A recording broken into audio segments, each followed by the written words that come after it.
Jeremy Swayman is back with the Boston Bruins and even got some action in a loss against the Dallas Stars on Sunday. Going to talk about the goaltending situation, wrap up the Bruins January, and look ahead to tomorrow's game against Seattle and a week-long break coming up for the Boston Bruins for the All-Star break coming up here on today's episode. So let us get into it.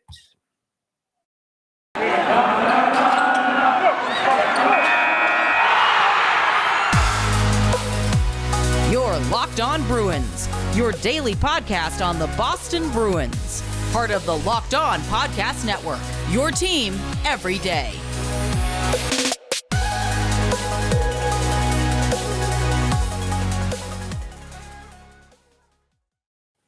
What is up, Bruins fans, and welcome back to the Locked On Boston Bruins podcast. I'm your host, Ian McLaren, and this is a daily show where we discuss all things Spoke to Be, as well as take a look around the NHL. Today is Monday, January 31st, and I want to thank you so much for making Locked On Boston Bruins your first listen every day. The podcast is free and available on your favorite platform, whether you use Apple, Spotify, Pocket Casts is what I use. Please do hit that subscribe button if you haven't already. If you found the podcast via YouTube, thank you. You found that we're available here as well. Please do subscribe. Each new episode will be automatically added to your feed for you to download, listen, watch, and enjoy at your leisure. January has been the highest download month in the history of the Locked On Boston Bruins podcast. We've been doing this since the beginning of the 2019-20 season, and January blew away the previous monthly high, which was back last year after the trade deadline and into the playoffs. So the fact that this occurred here in the middle of the regular season is amazing, and hopefully we can keep it growing here in 2022. Now, the Bruins were in action on Sunday against the Dallas Stars. Our old friend Tyler Seguin scoring the first and the sixth goals for Dallas in a 6-1 loss for our Boston Bruins. The big story in this one was Linus Ullmark getting his third start in a row. He had been playing pretty well, or very well actually, over the last few games. Stood tall against the mighty Colorado Avalanche in an overtime loss. Defeated the Arizona Coyotes on Friday with Tuukka Rask day-to-day with a lower body injury. We'll get into that here in a moment. He got the third straight start with Jeremy Swayman having been recalled to serve as backup. Now, Ullmark was pulled following the Stars' fourth goal at about 7:39 of the second period. Bruce Cassidy not really faulting Ullmark for this loss, pulling him in order to get Jeremy Swayman back into action at the NHL level, his first since January 6th. Cassidy said, "We didn't do enough in front of Ullmark. It was a little more of, we'll get him out there. He's done some good work for us. So they weren't playing great. So let's get Swayman some work at the NHL level again." Most of the goals you can't put on the goaltending, Cassidy said. Didn't think goaltending was the problem tonight at all. Just too many opportunities for the Dallas Stars. Before we touch on the goaltending, part of the issue was Eric Haula entering COVID-19 protocol on Sunday. Stephen Fogarty was recalled from the taxi squad and made his Bruins debut. The plan was to have Oskar Steen up on the first line with Marchand and Bergeron, keep the second line of Haula and Pastrnak together.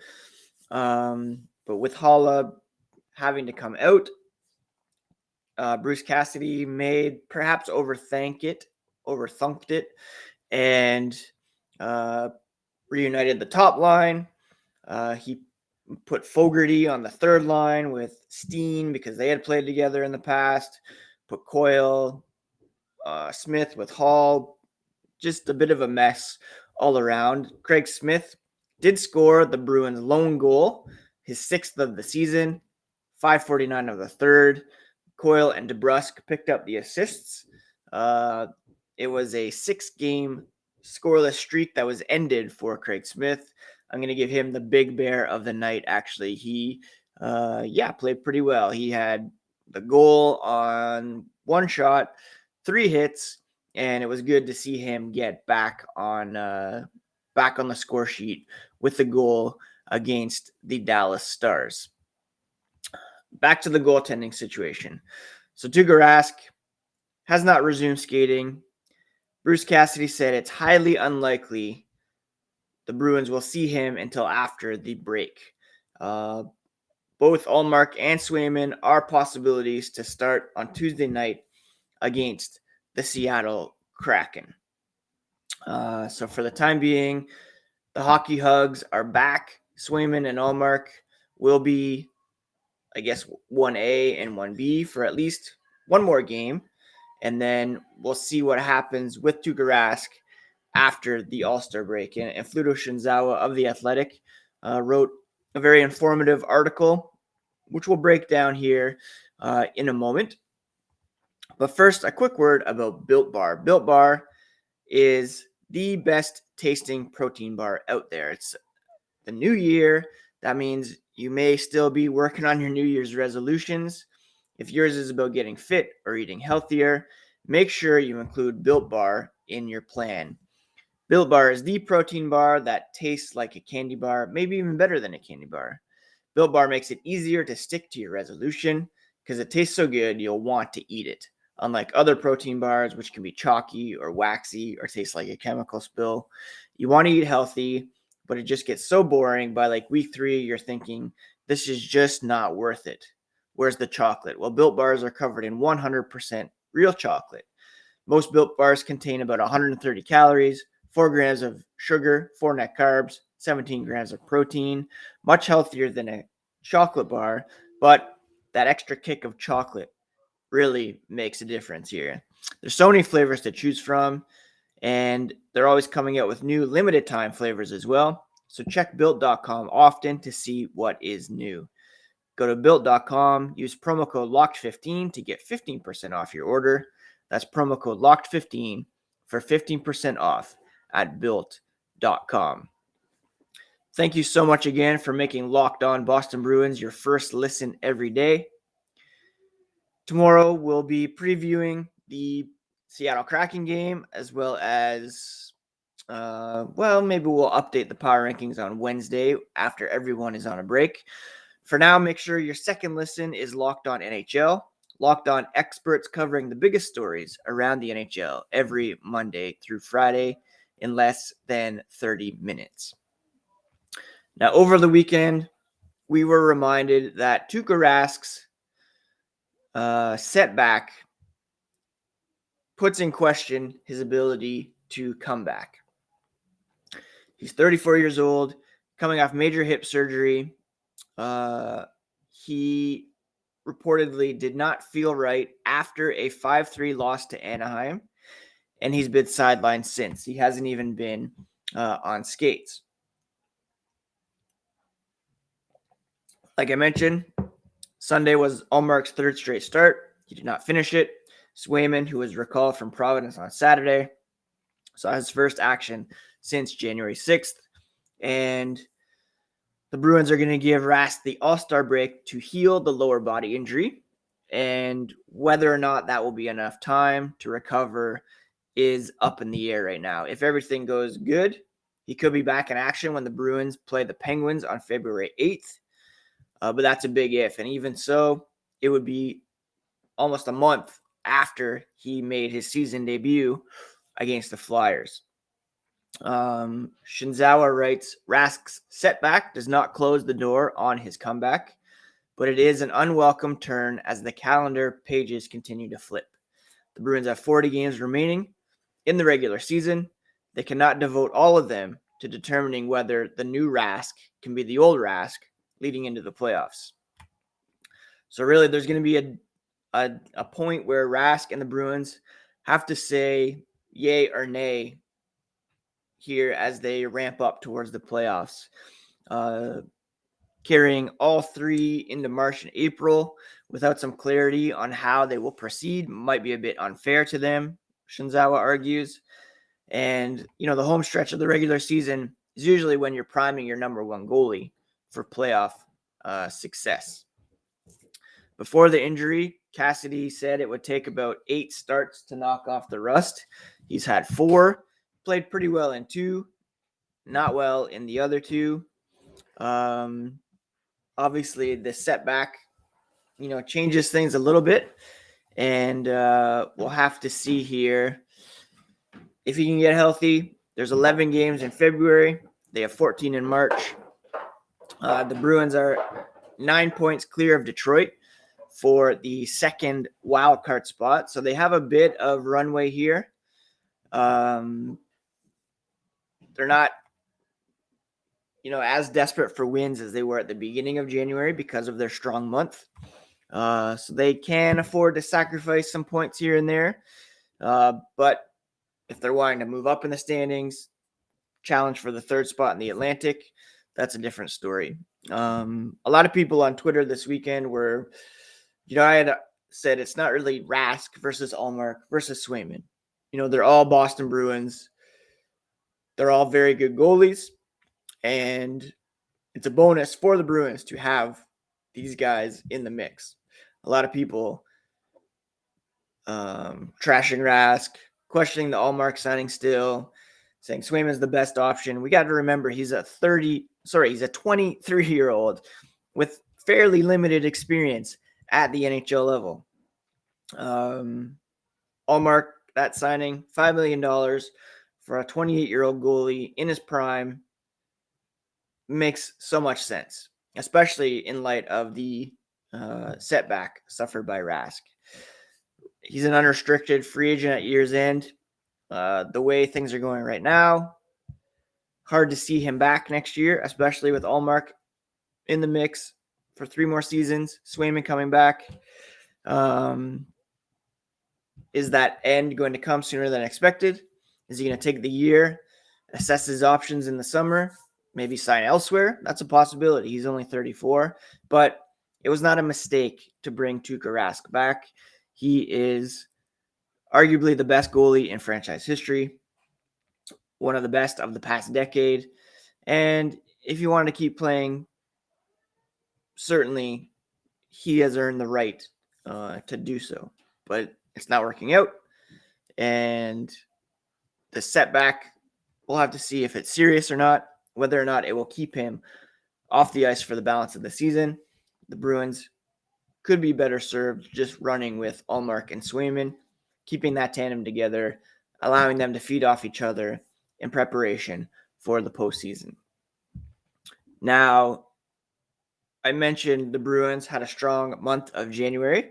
So strong, in fact, that they earned the second most points among all NHL teams in the month of January. They went 11-4-1, 23 points, 719 point percentage. They played more games than most, tied with Colorado for the most games. In fact, Colorado went 15-0-1 in January, 31 points, a 969 point percentage.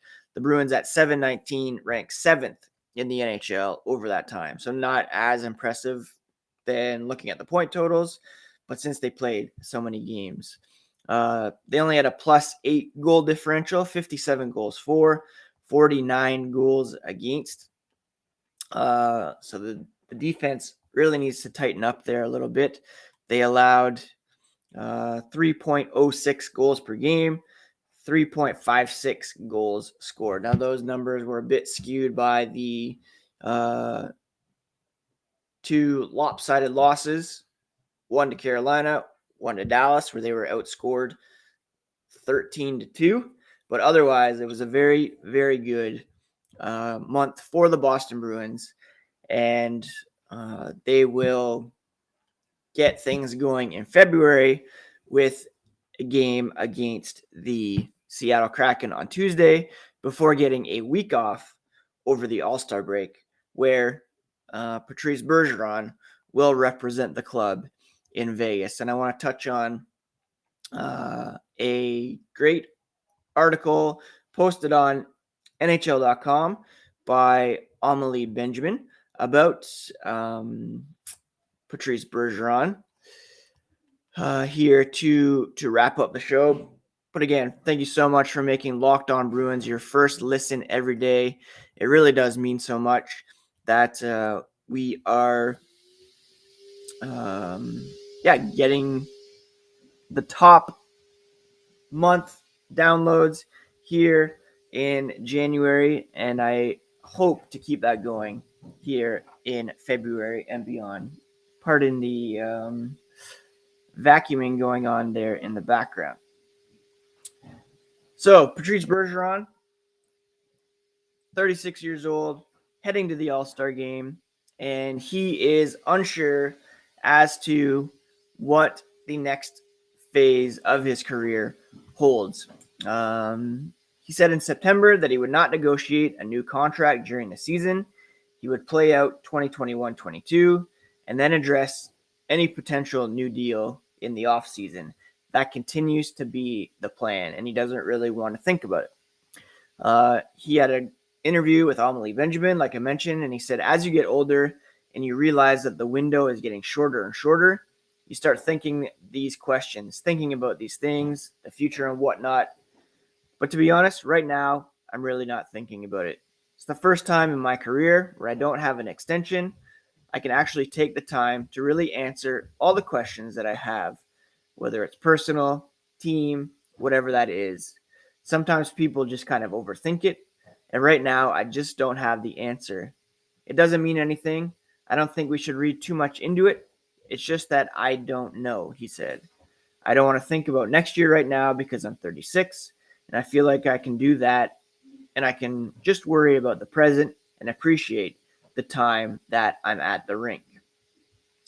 Bergeron continues to play at such a high level. He leads the NHL in face-off win percentage, leads the NHL in shot attempt differential, demonstrating just how good he is, and his line is at controlling the play. And that's with Pastrnak bumped down to the second line. Mark Recchi was quoted in this article. He's continuing to do it because he's so smart. He doesn't waste any energy. He knows how to play the game the right way. He's almost methodical in the way he plays the game, but there's a lot of determination in his game, and it's fun to watch every night. Marchand added, I feel like I've seen it all, but then you remember how long he's been doing this and how dominant he still is. So when you look at it in that sense, it's even more impressive. Recchi added, will there be another Bergeron? Probably not. He's a tremendous leader, tremendous player. The type of person he is, it's the whole package. Every team wishes they had a guy like that leading their franchise. I can tell you that. That was part of the reason why Tuukka Rask came back. You know, he said we're realistic, that we're getting older, the window is closing. The chance to finish his career with Bergeron and to try to win before it is all over for both those guys. That pull is very real. Bergeron said he's at the point in his career where all that really matters is the now. A lot less time for him in this league. And again, he doesn't want to think too much about that. But winning another Stanley Cup, he said, is the motor of the whole thing. That's why we play the game. That's why we grew up wanting to be in the league, in this position, to one day be able to win the cup. When you taste it, you want more, almost like an addiction where you want to have that feeling again. Recchi, of course, won the Stanley Cup with the Boston Bruins in 2011 and then immediately announced his retirement. That would be quite a way for Patrice Bergeron to go out. Whether or not Bruins have the wherewithal to do so really remains to be seen. And a lot of that depends on what they do at the trade deadline. That will be a big focus here on the Locked On Boston Bruins podcast into February and into March. I believe the deadline is March 21st. Will we see some movement over the All-Star break? Perhaps it's a good time to send guys out, bring new guys in. So So we'll have to see. But that is today's episode of Locked On Boston Bruins. Thank you so much for listening. We'll be back tomorrow to preview the Seattle game, as well as, just take a look around the NHL. Busy day around here as the boys are going to get their second shots, which I'm very excited about. And, hope you all had a good weekend. We spent a lot of time outside sledding, skating on the outdoor rink. I know many of you listening were hammered by that blizzard. Hopefully you were able to dig out, and hopefully this podcast can give you something to listen to while you're shoveling today. All right. Happy Monday, friends. We'll talk to you again tomorrow. Please do take care. And thanks for listening to Locked On Boston Bruins podcast, part of the Locked On Podcast Network, your team every day.